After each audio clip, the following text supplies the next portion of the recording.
12 New Zealand aid organisations have joined forces to lobby the government to resume funding of humanitarian aid for refugees of the Syrian civil war. A shift in aid priorities saw the government move its aid funding from Syria to the Pacific 2 years ago. But after more than 8 years of conflict, agencies here are warning of an unprecedented humanitarian crisis. For the past couple of years, we've been told the Syrian war is all but over. Try telling that to the people of Idlib, struck by a Syrian government and Russian offensive over the weekend. A civil defence team on the ground recording 31 strikes on Saturday alone.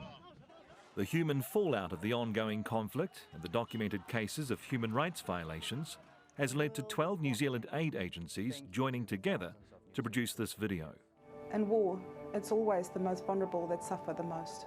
It calls on New Zealanders to help lobby the government to resume funding of humanitarian aid for Syria's refugees.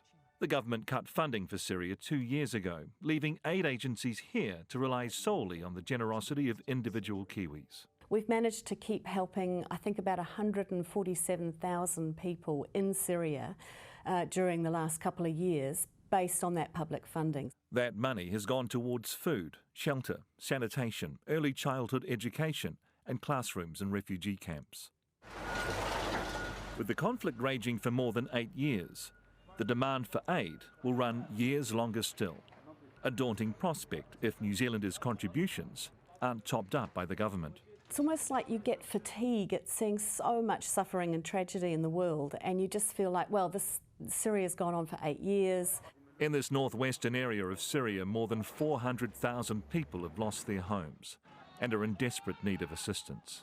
Aid agencies here hope this latest campaign will show them they haven't been forgotten.